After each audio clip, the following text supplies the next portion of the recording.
formularse esta pregunta porque normalmente la respuesta suele ser una respuesta que se expresa del modo en que lo explicaría un abogado en tiempos de normalidad.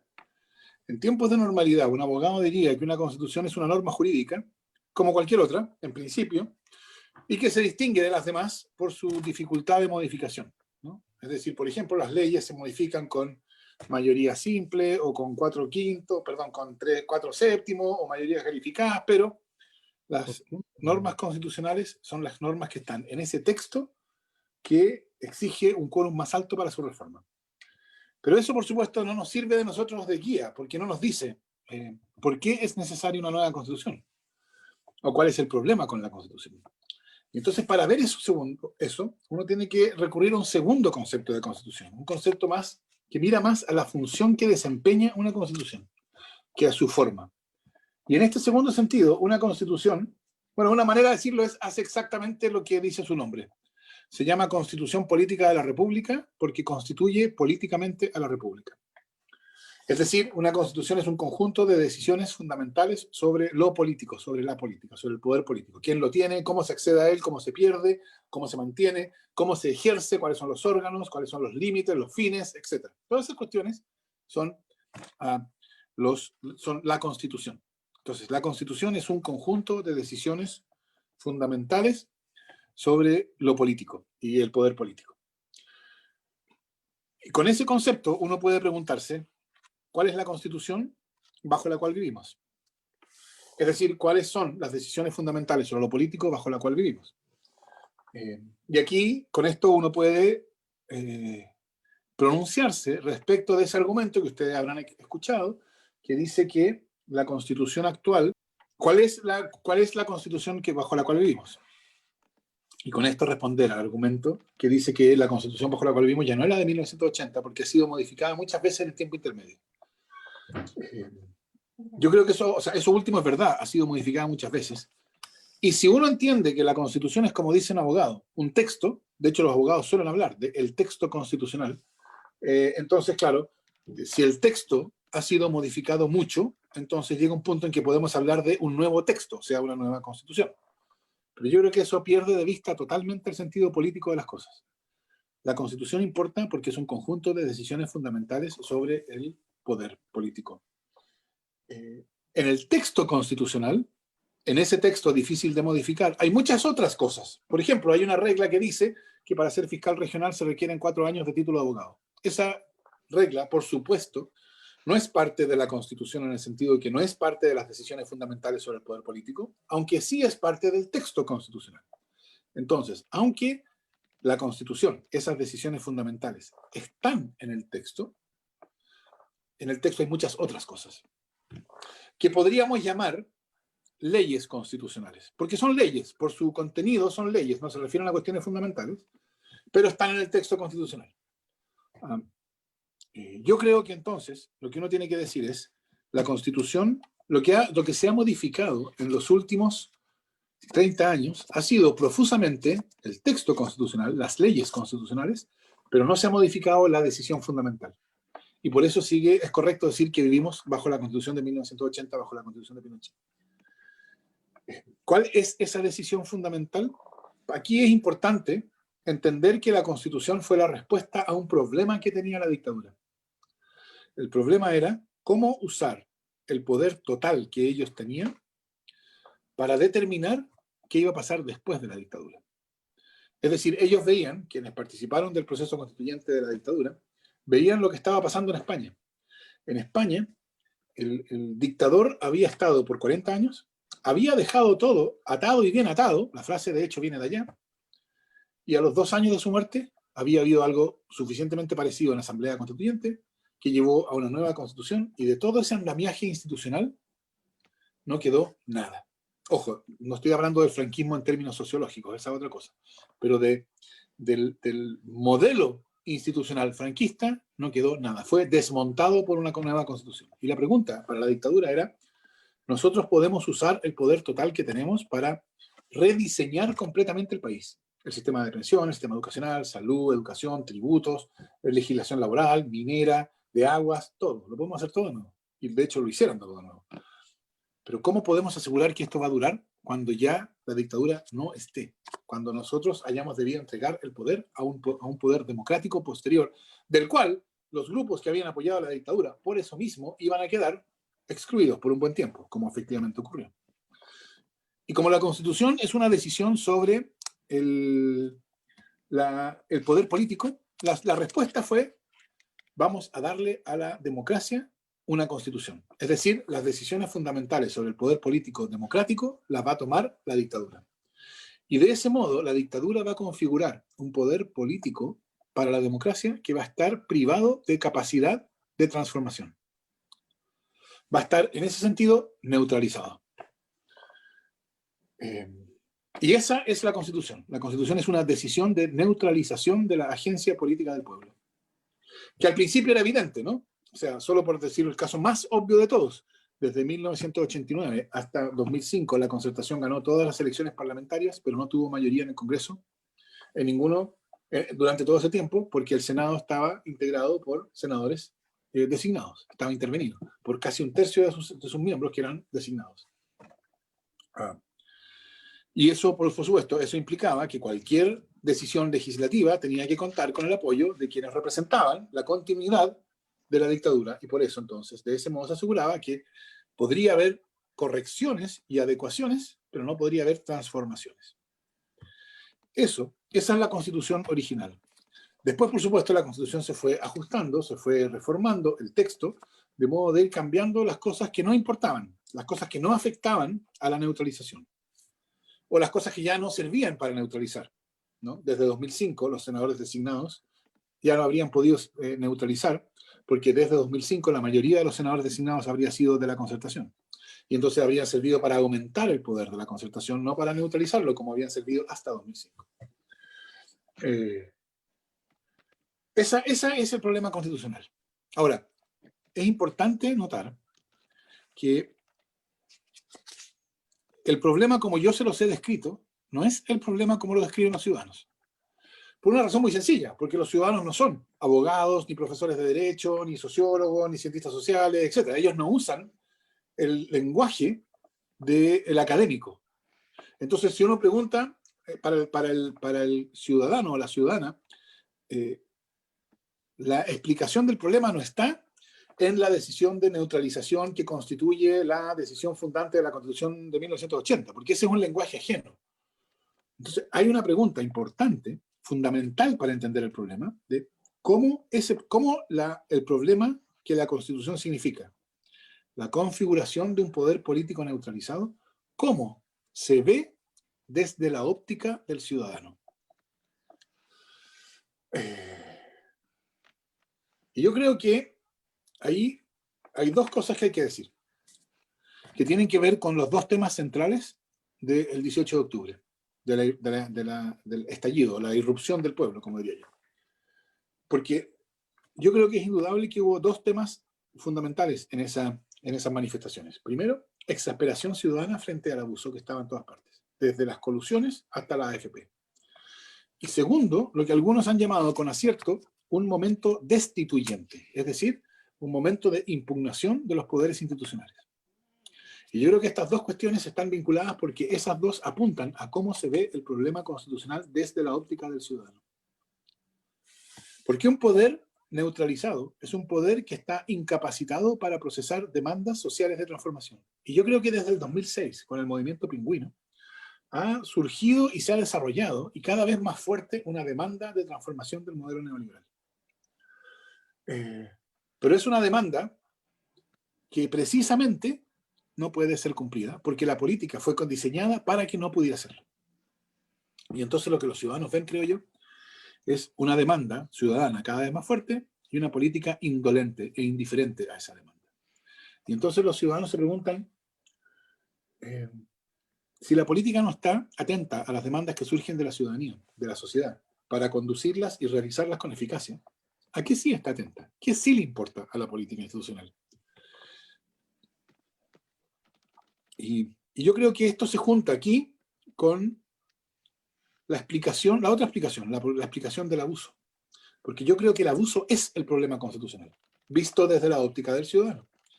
Y para eso uno tiene que notar que la política, hasta cierto punto, debe ser analizada hasta cierto punto como si fuera física. Es decir, como el choque, el resultado del choque de fuerzas que apuntan en direcciones contrarias o distintas. Entonces, el poder político es una de esas fuerzas. Y la medida de lo que el poder político puede hacer va a estar dada por la medida de su cantidad. ¿Cuánto poder político hay? Y allá afuera hay otras fuerzas. Hay poderes que son fácticos, poderes de hecho, que existen. Como por ejemplo el poder económico, que hoy día es el principal. Y yo creo que la constitución neutralizadora quiere decir, la constitución neutralizada del poder político quiere decir que el poder político es débil. Precisamente, eso quiere decir que sea neutralizado, que le cuesta actuar con eficacia, es débil. Pero el poder económico no es débil, es fuerte. Y basta un conocimiento vago de la experiencia humana para poder anticipar qué es lo que va a pasar, cuáles intereses van a ser más relevantes cuando se enfrenta un poder débil con un poder fuerte. Vence el poder fuerte y las cosas se ordenan en beneficio del interés del poder fuerte. Y eso es lo que ha ocurrido durante 30 años. El resultado, por supuesto, el resultado de una política débil que entonces no puede ponerle límites al poder económico y que entonces se ve en los hechos que solo puede actuar en beneficio de los intereses del poder económico, el resultado de eso para el ciudadano es abuso. Es decir, el ciudadano ve, por ejemplo, que cientos de miles de personas marchan contra las AFP bajo un gobierno socialista y para la política institucional la posibilidad de un sistema de pensiones sin AFP no alcanza siquiera a aparecer en el radar. Y entonces volvamos a la pregunta que yo decía que tenían los ciudadanos, ¿no? Si la política institucional no es movida por la necesidad de responder a las demandas ciudadanas, ¿qué sí la mueve? Y yo creo que ahora, es cosa de juntar las dos cosas que hemos observado, ahora resulta obvio. Y yo creo que esta es la respuesta que los ciudadanos se dan. La política existe para servir los intereses del poder económico. O dicho en un tono más duro, pero yo creo que más cercano a lo que dicen los ciudadanos, la política está coludida con el poder económico en perjuicio al ciudadano. Y eso lleva a las dos características del 18 de octubre. Una crítica al abuso, que es la consecuencia de esa colusión percibida. Y segundo, una crítica a la clase política, que es vista no como parte de la solución, sino como parte del problema. Entonces, hoy día nosotros tenemos el resultado de ese lento proceso de deslegitimación, que yo creo que comenzó, como les decía, el 2006, con el movimiento pingüino, cuando se hizo evidente que la política no servía, que era indiferente a las demandas ciudadanas. Y entonces cada vez más resulta claro que la política está del lado del poder económico y no del lado de los ciudadanos. Y eso lo que produce es deslegitimación. Y desde el 2016 hasta el 2020, desde el 2006, perdón, hasta el 2020, este proceso se ha venido agudizando porque han surgido nuevas demandas y cada vez más fuertes. Piensen ustedes, 2006 movimiento pingüino, 2011 movimiento estudiantil, 2017 no más AFP, 2018 movimiento feminista, etc. Entonces han surgido cada vez más demandas que muestran cada vez más claramente que la política es indiferente frente a esas demandas ciudadanas. Y entonces se empieza a producir un divorcio entre la sociedad y la política institucional. Y ese divorcio hace que la política institucional sea todavía más débil y eso hace que sea más incapaz de enfrentarse al poder económico y esto es un círculo vicioso. Ese es el problema de legitimación y esas son sus causas constitucionales. La nueva constitución, entonces, necesita solucionar ese problema. Y solucionar ese problema. Y aquí, para terminar esta parte, y después pasar a preguntas, porque supongo que habrá algunas cuestiones que les interesen más que otras a ustedes, podemos hacer referencia a algo que capaz que algunos de ustedes haya escuchado, porque se escucha bastante frecuentemente, habitualmente en boca de profesores de Derecho Constitucional. No todos, por cierto. Los profesores de Derecho Constitucional suelen decir que la función principal de una constitución es limitar el poder. Yo creo que eso es manifiestamente incorrecto. Ojo, no es incorrecto porque el poder no necesite ser limitado. O sea, está bien decir que una constitución limita el poder. Está bien eso.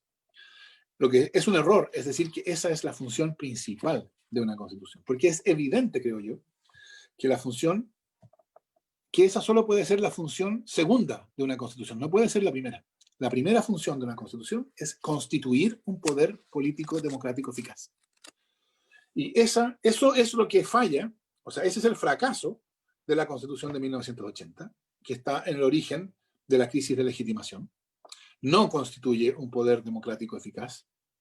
Y en ese sentido, es un poder, es una forma no democrática, una forma política no democrática, en ese sentido. Y la nueva Constitución necesita construir constituir un poder político democrático eficaz. De hecho, yo diría que ese es el test de éxito de la nueva Constitución. Es decir, después de que todo el proceso haya pasado, plebiscito, elección de la convención, un año de la convención, texto acordado por 2/3, plebiscito de salida que se aprueba, se promulga la nueva Constitución, se deroga la Constitución de 1980 y entonces nos preguntaremos, ¿y fue verdad la nueva Constitución? ¿La hicimos de verdad o no? Yo creo que para responder esa pregunta, la cuestión fundamental va a ser mirar a la política del día después de la Constitución, de la nueva Constitución. Si la política sigue siendo la misma política neutralizada e incapacitada de la clase política, etc., entonces tendremos que decir que el proceso constituyente fue un fracaso, que en alguna parte se descarriló, fue neutralizado, etc. Si la política del día siguiente empieza a ser distinta, y esto, por cierto, no quiere decir un cambio de 180 grados desde el martes en la noche hasta el miércoles en la mañana, pero sí que podemos empezar a distinguir en la política del día siguiente que está siendo una política distinta, una política que muestra la medida del empoderamiento de nosotros los ciudadanos. Entonces diremos, la política es distinta porque las decisiones fundamentales sobre la política son distintas y esas decisiones son la nueva Constitución. La nueva Constitución en ese sentido fue un éxito. Y bueno, si les parece me quedo ahí y quedo disponible por un rato para sus preguntas y para la conversación posterior. Muchas gracias. Muchas gracias, Fernando. Abrimos las preguntas. Quien quiera la palabra lo puede escribir acá en el chat. Y aquí. Y puede abrir el micrófono, puede abrir la cámara o escribir la pregunta ahí en el chat como prefiera. No hay problema. Si se demora mucho, empezaré a hacer preguntas yo. Así que...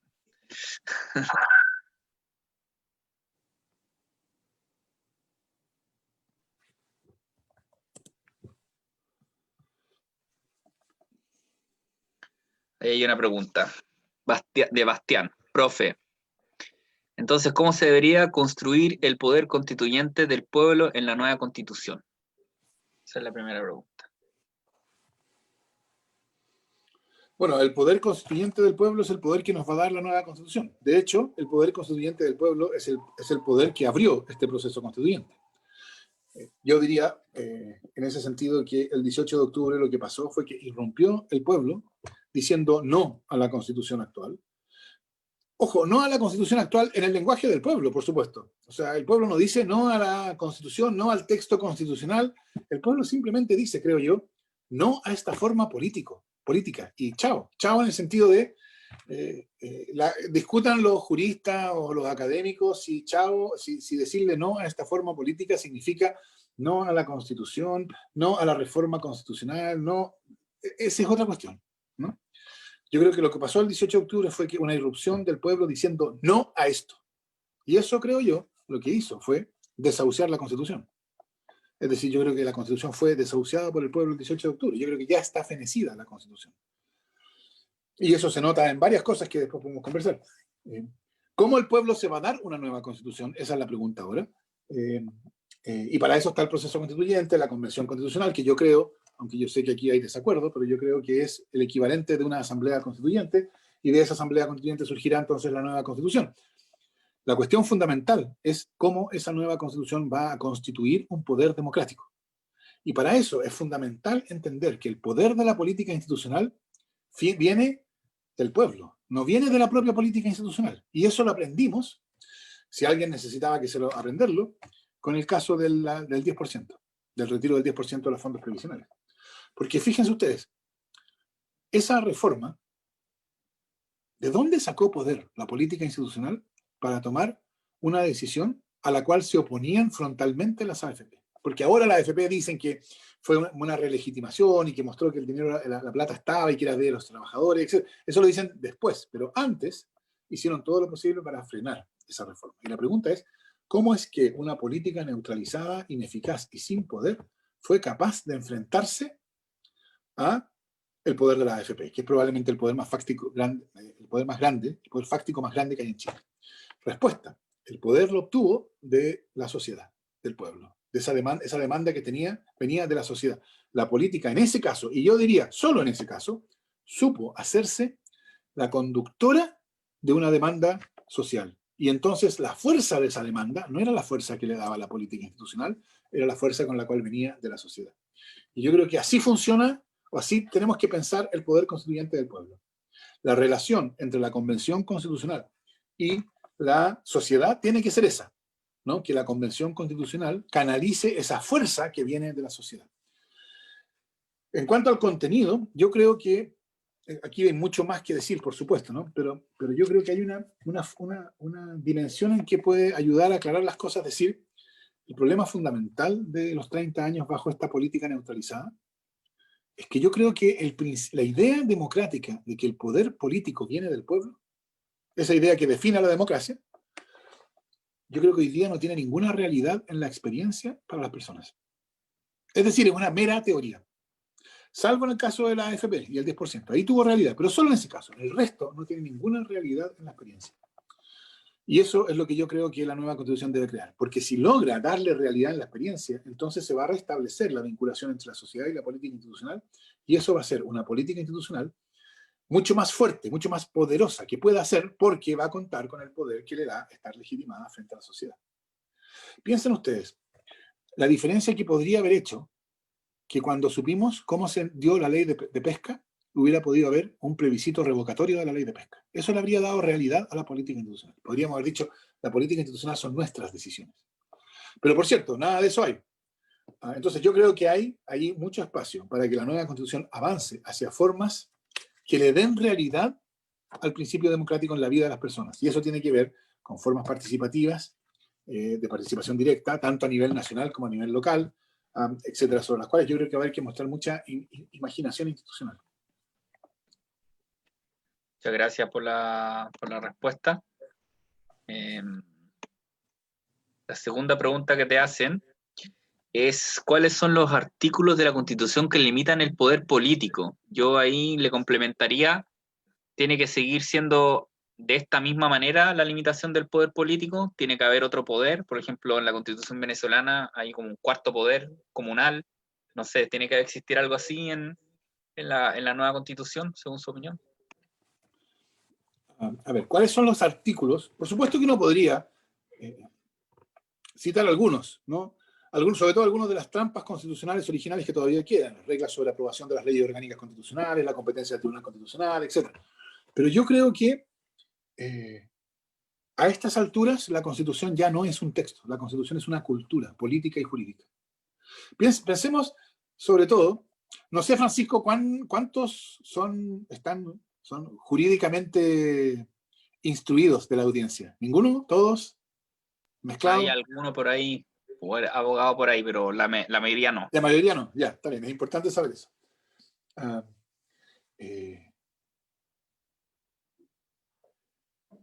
La Constitución asegura, dice lo siguiente: la negociación colectiva con la empresa en que trabajan es un derecho de los trabajadores.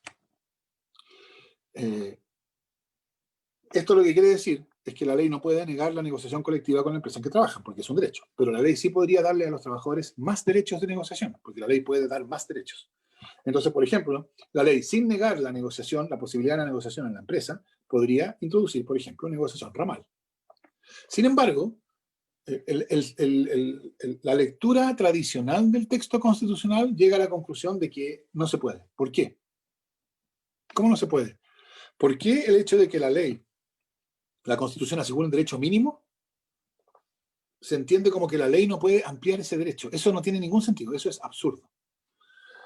Hasta que uno se da cuenta de que lo que pasa es que esa frase, la negociación colectiva en la empresa en que trabajen, es un derecho de los trabajadores, está escrita como si fuera un derecho de los trabajadores, pero en realidad es un derecho de los empresarios. Es un derecho de los empresarios que no haya nada más que negociación colectiva con la empresa en que trabajan. Entonces, claro, si uno lo mira como un derecho de los empresarios, entonces tiene sentido decir, y por lo tanto, al legislador le está prohibido ampliar la negociación colectiva, porque con eso infringiría el derecho de los empresarios. Ahora, el hecho de que esa frase es vista como asegurándole un derecho a los empresarios en vez de asegurarle un derecho a los trabajadores, ¿dónde está? No está en la frase misma, está en la manera en que es leída. que es una manera que corresponde a la cultura, por eso yo decía, hay una cultura política y jurídica que fue floreciendo bajo la Constitución, que hace que hoy día, a pesar de que uno puede demostrar que, claro, el problema está donde está el artículo que fija los quórums de las leyes orgánicas constitucionales, el artículo que fija la competencia del Tribunal Constitucional, y hay otros más, etcétera, y las cosas que el Tribunal Constitucional ha dicho sobre el CERNAC, o sobre la educación con fines de lucro, o sobre la titularidad sindical, en fin, sobre muchas cosas. Todo eso se puede hacer. Pero yo creo que más importante de eso es entender que hoy día la Constitución se ha convertido en una cultura política y jurídica con la cual es necesario romper. Y yo espero que la nueva Constitución logre romper con esa cultura jurídica y política de modo tal que deje de ser la cultura conservadora en lo cultural y neoliberal en lo económico, que acostumbramos a dar por sentada respecto de la interpretación del texto de la Constitución vigente. Y respecto a la pregunta de Francisco, otros poderes, o sea, yo creo que ese es el tipo de cuestiones que hay que va a haber que considerar. Cómo crear poder eficaz. Y entonces convertir ese círculo vicioso, recuerden, la ciudadanía, la sociedad que ve que la política es indiferente a sus demandas y por lo tanto se divorcia aún más de ellas, lo que produce mayor debilidad en la política, lo que produce mayor incapacidad de actuar, lo que produce más divorcio de la sociedad, lo que produce más debilidad, etc. Convertir eso en un círculo virtuoso, en que la sociedad, la política puede actuar y esa acción de la política lleva a una mayor restablecimiento de su vinculación con la sociedad y eso le da más poder a la política, etc. Por eso yo creo que después de la nueva Constitución, una de las cuestiones más importantes que nos va a decir si esto se ha logrado es la cuestión de la abolición de las AFP. Yo creo que las AFP se han convertido en una especie como de marca. El momento en que podamos abolir las AFP es el momento en que el problema constituyente va a haber quedado solucionado.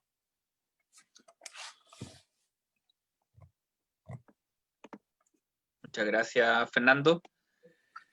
Sofía Alvarado dice, hacer una nueva constitución permitiría que se podrían profundizar en temas como el sistema de pensiones, la educación y los temas principales que llevaron a manifestarse la ciudadanía. Con esta constitución neutralizadora no se puede. Entiendo que pregunta si es que la nueva constitución va a permitir tocar temas como pensión, la educación y los temas principales que fueron las manifestaciones del 18 de octubre. O sea, yo creo que es una caricatura que hace la derecha decir los que están por la nueva Constitución creen que la nueva Constitución va a solucionar mágicamente todas las cosas. Yo no creo que al día siguiente de la nueva Constitución las pensiones sean el doble o el triple de lo que hoy día son. En ese sentido, la nueva Constitución no es una condición suficiente para la solución de los problemas que tienen las personas. Es decir, los problemas causados por el modelo neoliberal no se van a acabar inmediatamente con la nueva Constitución. En ese sentido, no es suficiente la nueva Constitución para solucionar esos problemas. Pero sí es una condición necesaria. Es decir, sin nueva Constitución no hay solución posible a esos problemas. ¿Por qué? Porque yo creo que sin nueva Constitución no va a ser posible acabar con la AFP o transformar considerablemente el sistema de pensiones.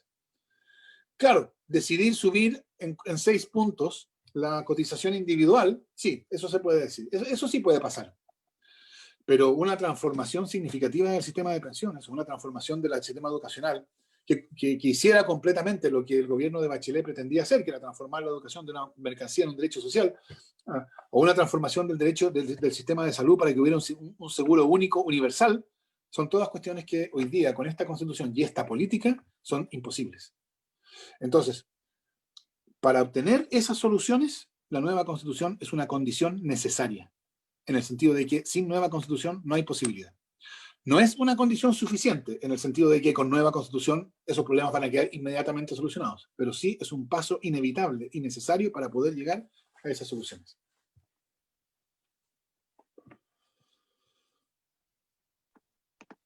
Ok, nos quedó muy claro. Vamos a ver. María Soto dice, buenas tardes, profesor. En caso que se logre incorporar a la nueva Constitución que el agua sea un bien común, ¿cómo se concreta en la realidad respecto a los derechos que actualmente tienen en propiedad? ¿No? ¿Se requiere expropiación? ¿Cuál sería el mecanismo para realizar que el agua sea un bien que no se pueda privatizar?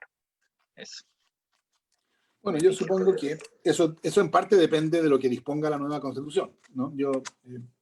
Pero lo que yo imagino que va a ocurrir es que la nueva Constitución no va a contener ni la definición de que el agua es un bien público, ni la privatización del agua que tiene hoy día. Porque yo supongamos, digámoslo así mejor, que no hay para ninguna de las dos cosas 2/3.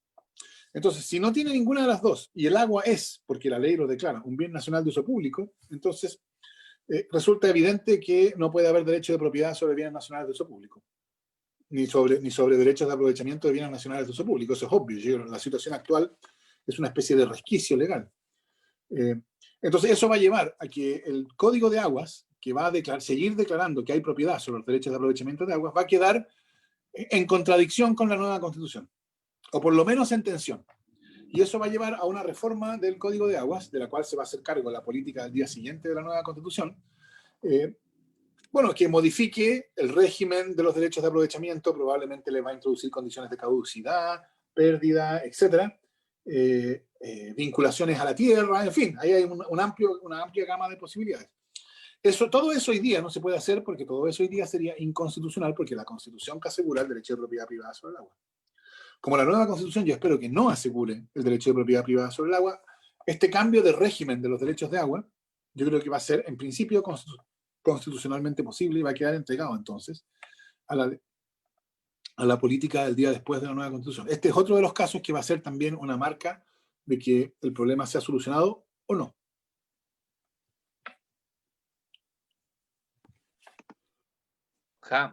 Hay una pregunta que me llega acá por privado, no sé por qué si se equivocó o hay mucha timidez, pero Muriel pregunta que explique por favor el tema de los tratados comerciales que no se pueden modificar por esta nueva constitución, según información que circula en redes, ¿no? Todo este tema de que sí, la constitución no sería una hoja en blanco porque está sujeta a tratados internacionales.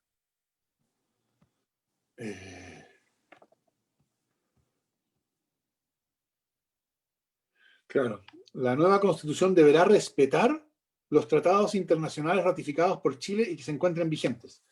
A esta regla, precisamente en función de los tratados de protección de inversiones y de libre comercio, se le ha dado una significación de como que aquí se arriesga que la nueva Constitución no pueda hacer, ¿no? Es decir, porque en esos tratados estaría el modelo neoliberal y el modelo neoliberal no se puede tocar porque esos tratados no se pueden tocar. Yo creo que eso es un error, es una exageración del problema. Primero porque en ninguna parte del mundo los tratados internacionales se entiende que privan a un pueblo de su poder constituyente, ¿no? O sea, eso, siempre los tratados internacionales, los estados deben respetar sus tratados internacionales.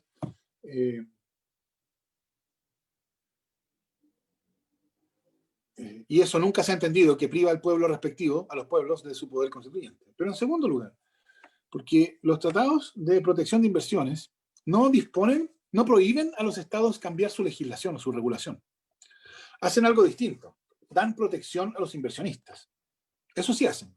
Y entonces permiten que los inversionistas, cuando cambia, en ciertos casos, cuando cambia la regulación y eso afecta negativamente sus expectativas de ganancia, puedan requerir indemnización.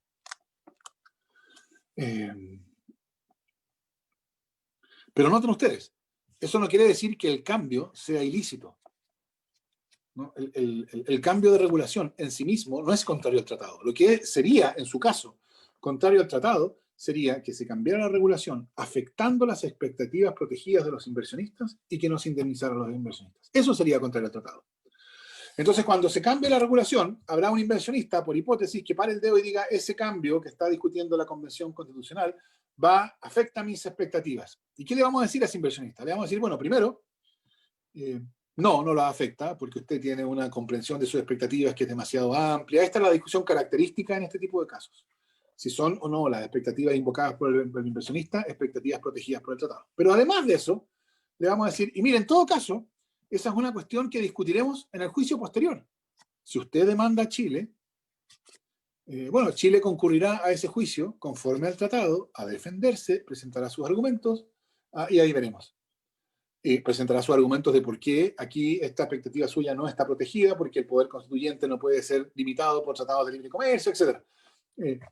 Pero en todo caso, lo que me importa destacar ahora es que esos tratados, entonces, no van a poder impedir que la convención decida lo que quiera respecto del contenido de la nueva constitución, porque esas decisiones que tome la convención por sí mismas no violan los tratados. Lo que violaría en su caso los tratados es que se toma una decisión que afecta a las expectativas y que no se indemnice. Pero eso es algo que se verá después. Ok, clarísimo. Una pregunta de Gianluca Nicolini. Este sí es abogado, así que... Saludos, Fernando. 2 preguntas. ¿Qué significa para ti que Chile sea un Estado subsidiario? ¿Y cuáles son los enclaves principales que habría que cambiar para vencer eso? Eso... Yo creo que la pregunta es importante porque quienes defienden el Estado subsidiario suelen apelar a que el principio de subsidiariedad es un principio que viene de la doctrina social de la Iglesia y que significa un punto intermedio entre liberalismo y socialismo y bla, bla, bla, etc. Todo eso, en términos, por así decirlo, académicos, es verdad. Pero en términos constitucionales chilenos no es así. En términos constitucionales chilenos, Estado subsidiario significa una cosa súper clara, creo yo: neoliberalismo. Es decir, mercantilización de derechos sociales. Por eso, por ejemplo, el derecho a la salud no está protegido por el recurso de protección, salvo el derecho a elegir sistemas públicos o sistemas privados. Eso sí está protegido, porque eso es lo que importa. Entonces, aquí uno puede, para responder la pregunta de Gianluca, uno puede ser más preciso todavía. Uno puede decir, o sea, el Estado subsidiario en Chile, en términos constitucionales, es Estado neoliberal.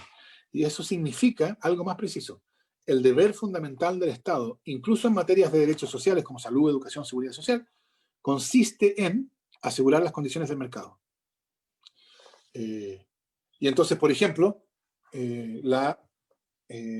cuando se discutió sobre la gratuidad universitaria en el gobierno anterior, inicialmente las condiciones para acceder a la gratuidad de las universidades estatales eran distintas que las condiciones para acceder a la gratuidad de las universidades privadas, cosa que en cualquier parte del mundo comparable habría sido considerado como obvia, porque después de todo, las universidades estatales existen para realizar el derecho a la educación, mientras que las universidades privadas existen para los fines que decidan sus dueños.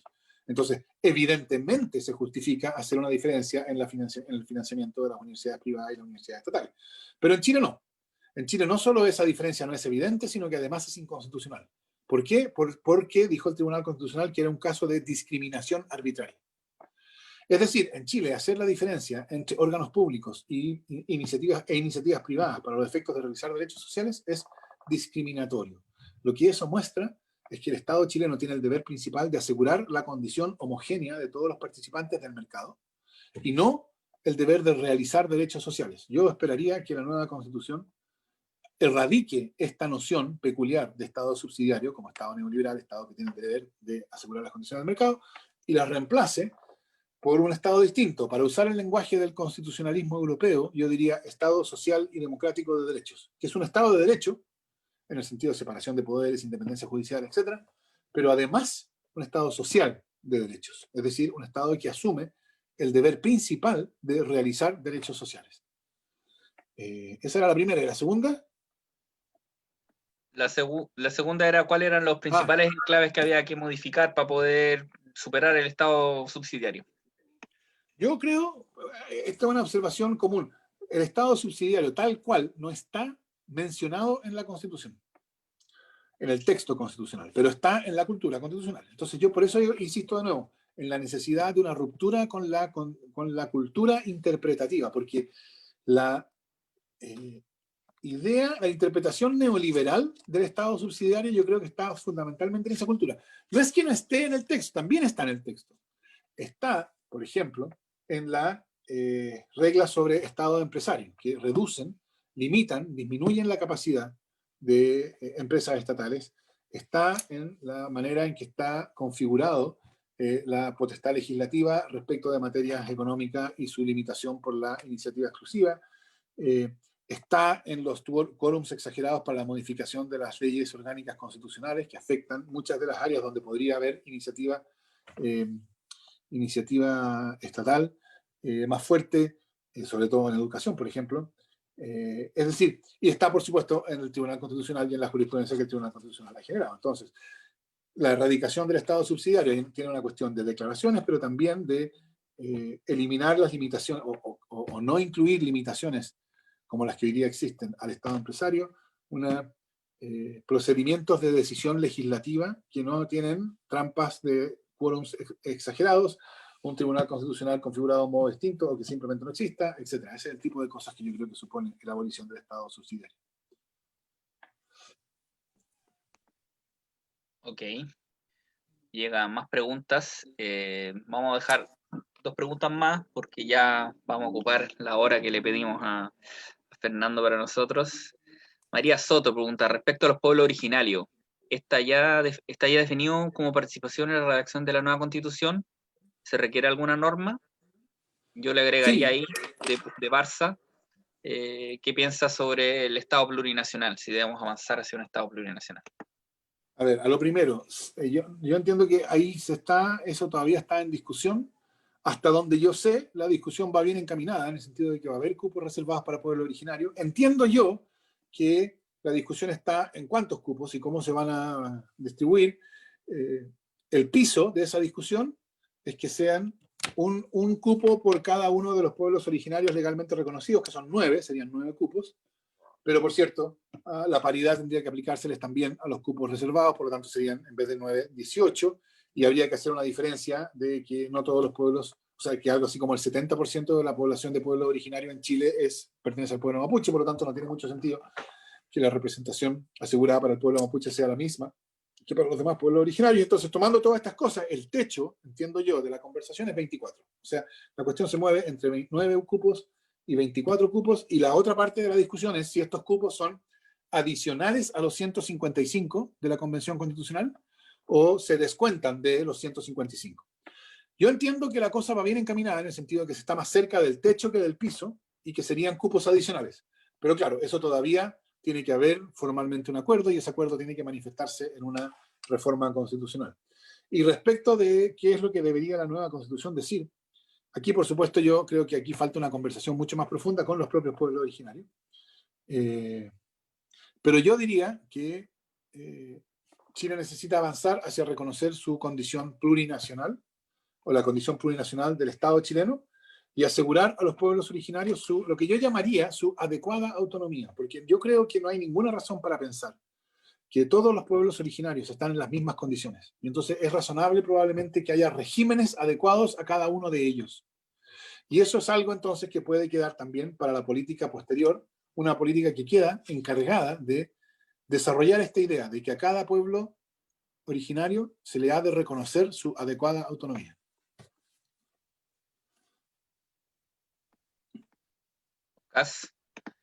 Hay algunas preguntas que llegan de Facebook, así que alcanzamos a hacer algunas.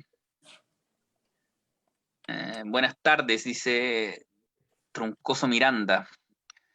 Sabemos que es fundamental que los derechos económicos, sociales y culturales queden consignados en la nueva Constitución, pero tan importante como ello es generar mecanismos que aseguren dichos derechos. ¿Cuáles deberían ser esos mecanismos? Gracias, Fernando.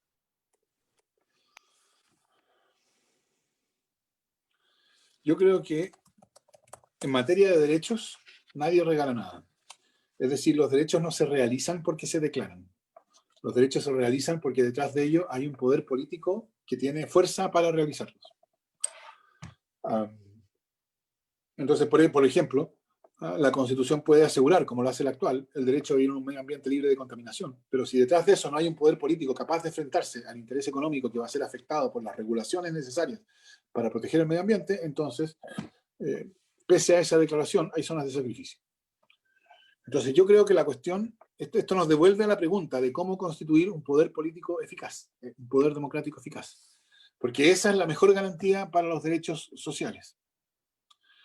Por cierto, y esto se ha discutido mucho, yo soy más bien, yo no soy particularmente entusiasta, pero por supuesto hay una dimensión en la cual es importante que los derechos sociales sean derechos que puedan ser protegidos judicialmente. Pero vean ustedes la limitación que tiene esto. Si el derecho a la educación es entendido como el derecho a que la educación se organice como un derecho y no como una mercancía, es decir, si el tema del derecho a la educación es la forma de organización del sistema educacional, es evidente que eso no puede ser protegido por un juez. Es decir, ¿qué va a decir un juez? Acábese el sistema de mercancías. No tiene sentido, ¿no? Entonces, para que esa dimensión del derecho a la educación se realice, es necesario que haya un poder político eficaz. Hay otras dimensiones del derecho a la educación que sí pueden ser protegidas por un juez. Por ejemplo, un caso habitual hace algún tiempo, entiendo que esto ya no ocurre hasta donde yo sé, pero ocurría hasta no hace mucho, era que estudiantes mujeres eran expulsadas de sus colegios en tercero o cuarto medio por estar embarazadas. Y ellas recurrían de protección. Yo creo que ese es un caso evidente en que un derecho como el derecho a la educación tiene que tener protección judicial. Pero ojo, ese no es el contenido central del derecho a la educación. El contenido central del derecho a la educación es que la educación no puede ser una mercancía y el sistema educacional no puede organizarse como un mercado. Y eso no es algo que sea protegible mediante acciones judiciales. Para eso lo que nos interesa es tener una política capaz de actuar en desafío de los poderes fácticos que están involucrados en mantener el mercado de la educación. Y lo mismo para la salud, para la seguridad social, etc.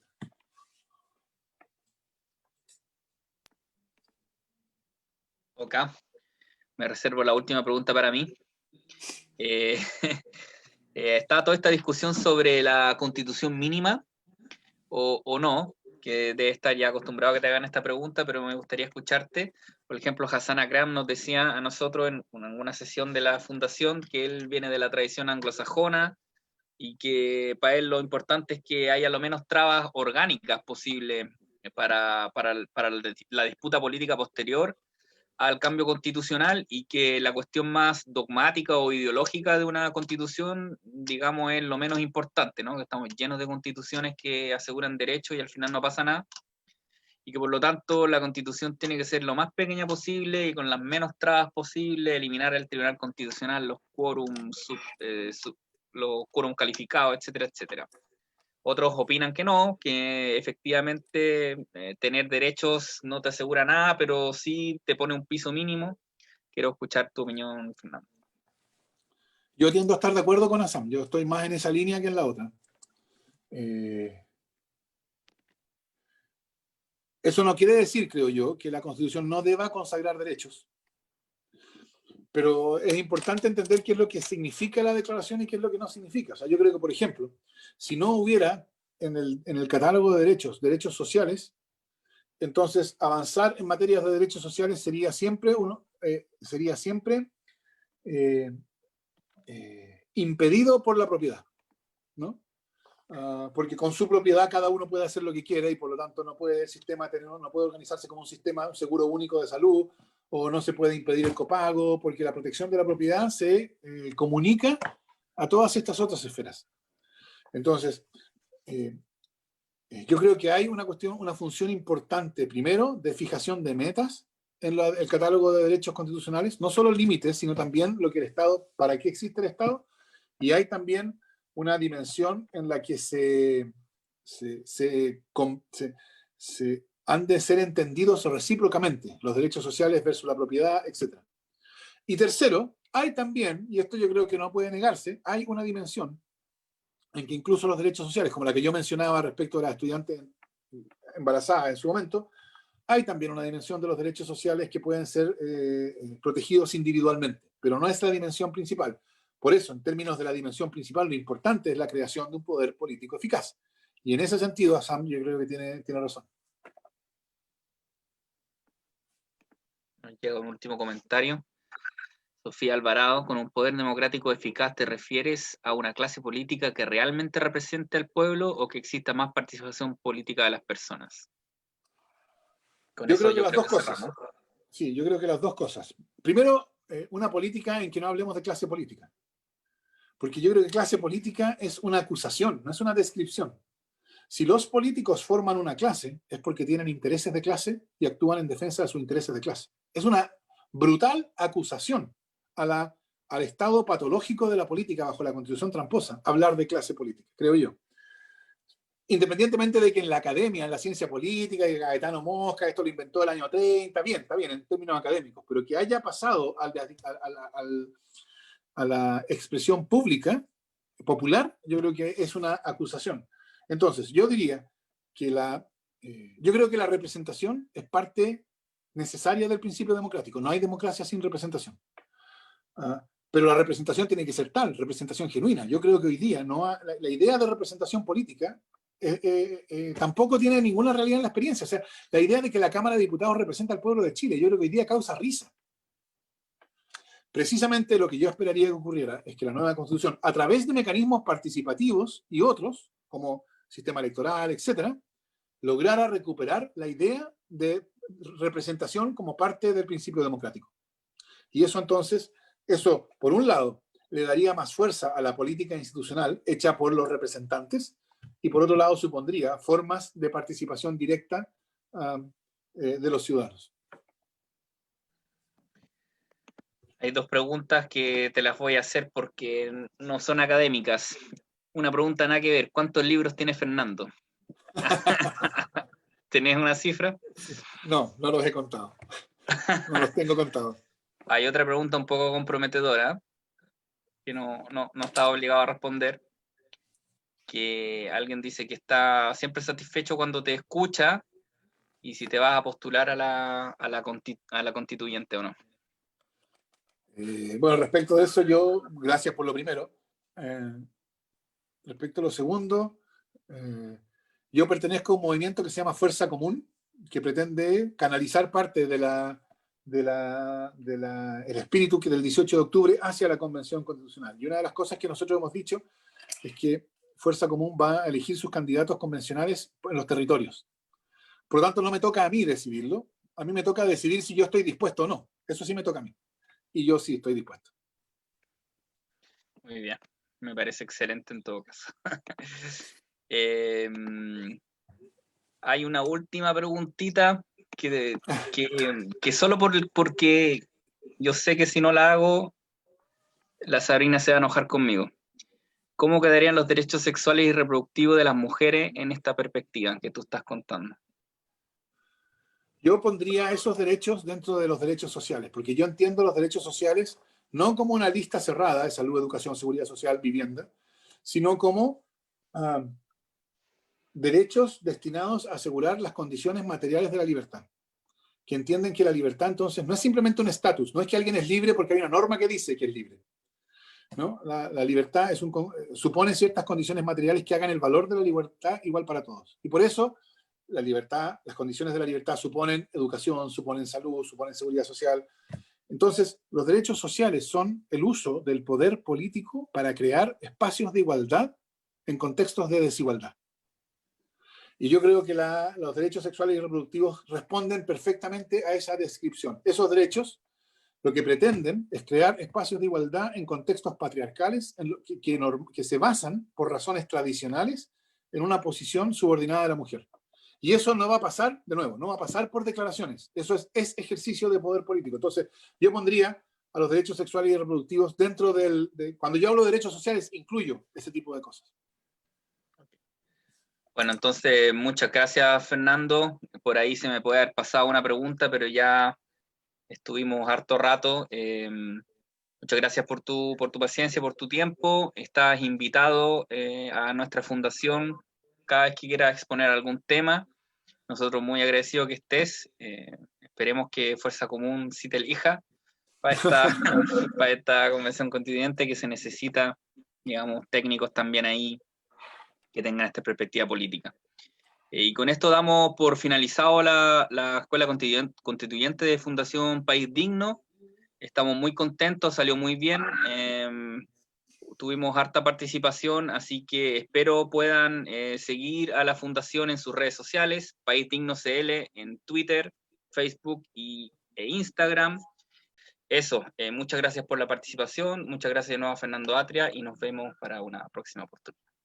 Bueno, gracias. Adiós. Chao, estén bien todos, todas.